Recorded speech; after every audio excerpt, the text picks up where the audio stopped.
2019년 그 평지목, 그 넓은 들녘에 잔디가 자란다, 자풀이 자란다라는 뜻이에요.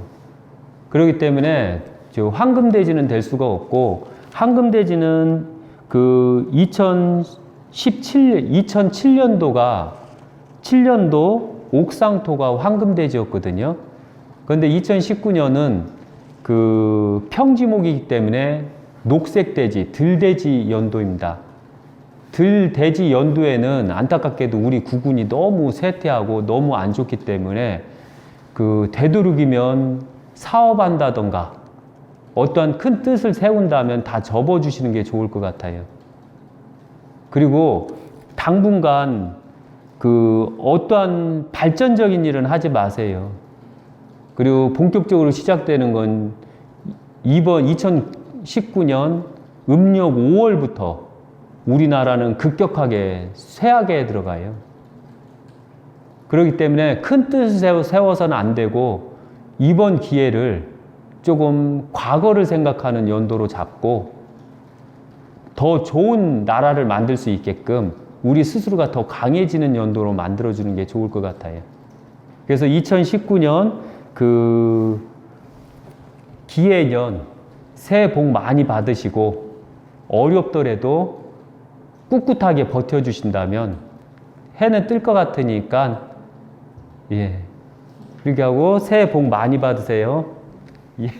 그리고 너무 안타까운 것은 그 우리 스스로가 도덕성을 다 잃어버린 상태예요. 그래서 도둑질하는 사람, 그 다음에 전과가 있는 사람, 그 다음에 그 절대적으로 위치에 서서 안 되는 사람들이 나라 국운을 잡고 있기 때문에, 그래서 바로 우리나라 스스로가 우리를 포기한 거예요. 나라가 잘 되고 이런 일이 없으려면 첫째, 율법이 올바르게 서야 돼요. 율법이 올바르지 못한 나라는 희망이 없어요. 예를 들면 이미 과거에 올바른 자들, 선인들이, 신들이, 그 다음에 그 성인들이 만들어진 율법이 있어요. 그게 5천년을 가고 10,000년도 내려왔어요. 그건 시행착오를 통해서 인간들이 어떻게 살아야 된다는 게 정확하게 내려오는 거였거든요. 그런데 안타깝게도 종교가 다르다는 이유로, 시대가 변했다는 이유로 그 율법 자체를 우리 스스로가 지키지 않기 시작했어요. 그때는 율법 자체가 개인의 율법화가 돼버려요. 개인의 율법이 되면 개인이 편한 대로 생각을 해요. 어른을 공경할 줄 알아야 되고, 애를 보호할 줄 알아야 되고, 그 다음에 경쟁자를 더 나은 경쟁자로 삼아서 내가 발전을 하려고 노력을 해야 되는데, 안타깝게도 지금은 누가 잘 살아, 누가 나보다 더 잘해, 쟤는 노력 안 했는데 나보다 더 위에 있어, 이랬을 때 그 합리적 율법은 잃어버리고 오히려 비관적 율법만 갖게 돼요. 그때 나타나는 현상이 은수저, 금수저냐, 이런 형태로 해서 불만을 갖기 시작해요. 불만을 가지면 가질수록 개개인의 율법은 강해져요. 그러면은 도덕이라는 게 없어져요. 도덕이 없어지니까 나라 법도 도덕이 없어졌어요. 정해진 율법대로 판결을 내야 되는데, 안타깝게도 율법이 없고 어떠한 힘에 의해서 만들어진 율법을 갖다 보니까 국민이 이해할 수 없는 율법을 갖게 돼요. 그러면 국민은 그 율법을 신뢰하지 않고 자기만의 율법을 가지려고 할 거예요. 어떠한 종교를 갖던 나라의 율법을 가장 우선시해야 돼요. 그런데 나라의 율법이 잘못됐을 때 어떻게 할 거예요? 이 나라는 희망이 없어요. 그래서 나라가 희망이 있으려면 가장 근본이 도덕이 있어야 돼요. 도덕이 있으려면 모든 사람이 공통적인 도덕을 가져야 돼요. 공통적이지 못한 도덕을 가지면 가질수록 나라는 희망이 없어요. 그런데 유교적 도덕관을 사람네들이 착각을 하고 있어요. 유교식 도덕관을 나는 기독교라, 나는 불교라, 나는 다른 종교를 믿었기 때문에 유교의 도덕관을 가질 수가 없어. 이렇게 말하는 경우가 있거든요. 그런데 그게 얼마나 한심한 얘기냐면 유교라는 게 뭔지에 대해서 생각을 해야 돼요. 유교라는 게 뭔가요? 첫째, 결혼한 자, 자식을 갖고 있는 자는 다 유교라고 하는 거예요. 곧 아버지, 어머니가 바로 유교가 되는 거예요. 그리고 그 자식은 유교를 익혀나가는 자예요. 유교의 근본은 내 조상한테, 내 아버지로부터, 내 할아버지로부터 이어받은 도덕관이에요. 그런데 그 할아버지가 아버지에게, 아버지가 자식에게 내려주는 이 유교적인 정신을 나는 타 종교를 믿어서 나는 이걸 안 지켜도 돼. 하게 되면 이 한반도가 만들어지고 대한민국이라는 나라가 생기고 할 때 정해진 알게 모르게 형성된 이게 유교적 율법관을 한순간에 없애버리면 새로운 율법관이 딱 나오게 되면 얼마나 시행착오를 일으킬 거예요. 그러니까 이 엄청난 시행착오를 통해서 만들어진 율법을 지킬 것인가, 아니면 합리적인 율법관을 버릴 것이냐를 생각을 해야 돼요. 그리고 새로운 율법을 만들 것인가, 내 편한 대로. 이러다 보니까 바로 율법이 없어지는 거고, 다시 만들어야 되는 거는 모든 국민들이 생각하고 하나가 돼서 지켜야 될 율법. 선생님들은 엄해야 돼요. 제자들은 선생님을 존경하는 마음으로 섬기고 익혀야 돼요. 부모들은 교범이 보여야 돼요. 행동함에 교범을 보여야 돼요. 자식들은 그 부모의 행동과 그 교훈적인 것을 다 습득하고 익혀서 다음 후손들에게 이 율법적인 것, 합리적인 올바른 율법을 내려줘야 돼요. 이런 사회가 오지 않고서는 아마 발전적인 사회는 오지 않아요. 그래서 갖고 있는 것을 갖고 있는 게 더 쉬운가, 없는 것을 다시 만들어서 나갈 것인가 생각을 해야 돼요. 그런데 제가 봤을 때는 현재 있는 것을 잘 지켜나가면서 계승발전하는 것이 가장 완벽한 율법이라고 봐요. 왜? 시행착오 할 필요가 없으니까. 그런데 새로 만들어진 율법들은 시행착오를 해야 돼요. 그리고 이 율법을 썼던 나라들, 뭐가 잘못됐는가? 왜 이러면 안 되는가? 심지어는 이 나라를 얘기하면 좀 문제가 될 수 있는데, 일을 안 하는 자에게 돈을 준다. 이미 유럽에서 이미 다 깨졌던 율법이에요. 베네수엘라에서 다 깨졌던 율법이에요. 이건 다 거지를 만드는 율법이에요. 이런 율법을 만들면 안 돼요. 자립해서, 근면해서 자기가 모아진 많지, 노력해서 벌은 많지, 더 노력한 자는 더 부유하게, 노력 안 한 자는 좀 가난하게. 그래서 노력한 자를 롤모델로 삼는 율법, 노력하는 자를 칭송하는 율법, 흙수저니 금수저니 이걸 따지지 않는 율법.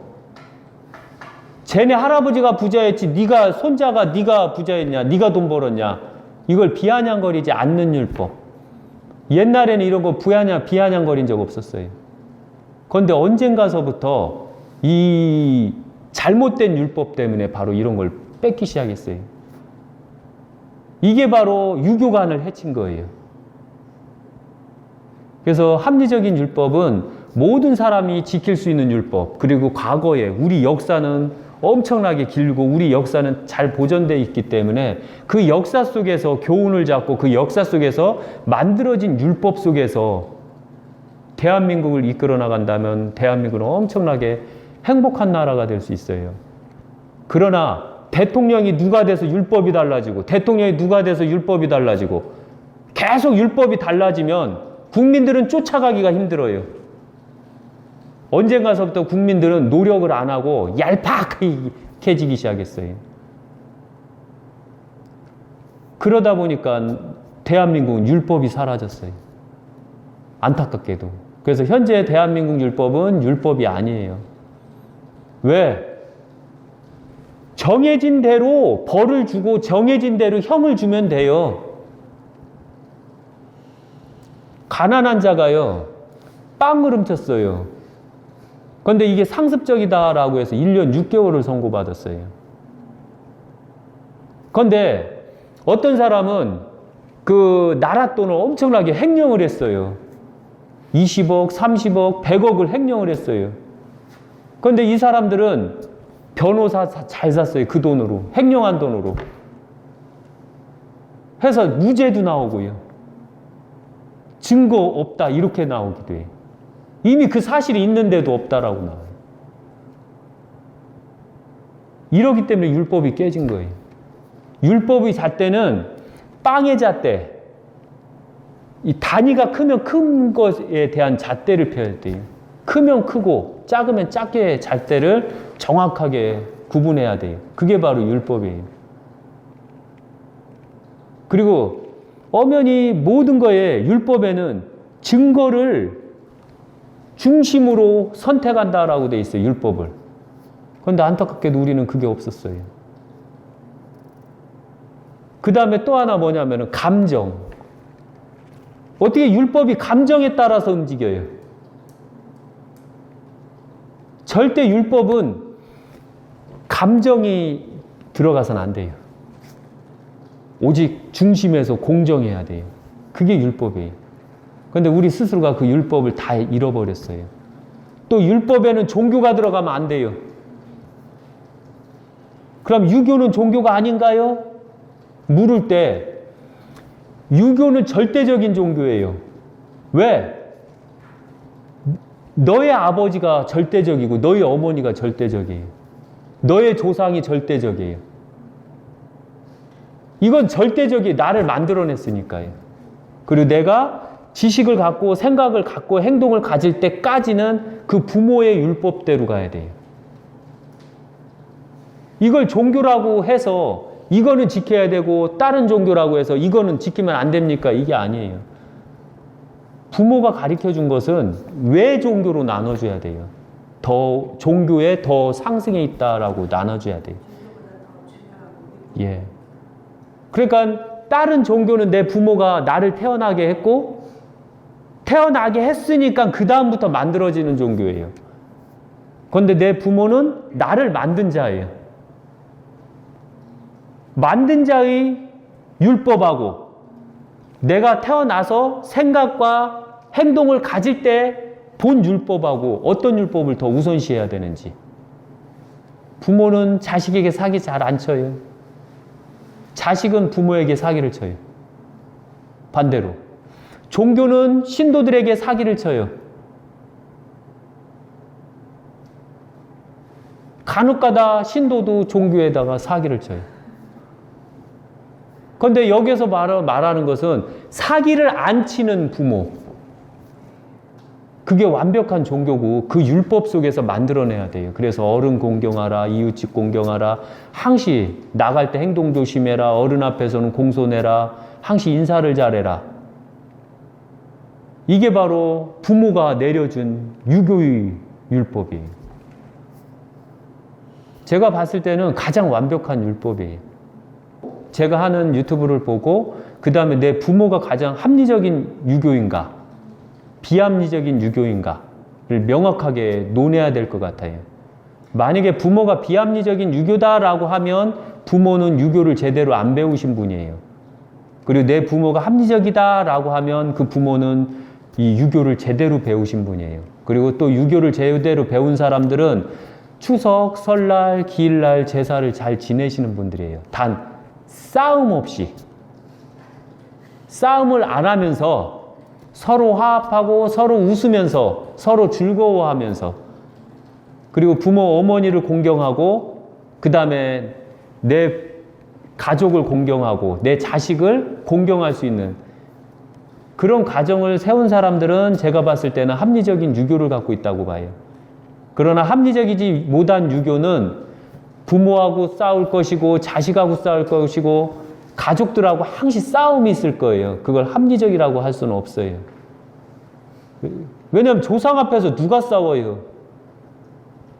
어른 앞에서 싸우는 거 봤어요?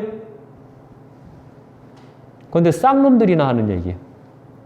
쌍놈들은 제사상에서 싸우는 거예요. 그리고 명절은 항시 즐거워야 돼요. 기분이 좋아야 돼요. 이유를 대면 안 돼요. 왜냐하면 가정이 화합할 수 있는 그런 부분이 있는 게 바로 이 합리적 종교는 제사를 잘 모셔야 되는 거예요. 그래서 그 점 때문에.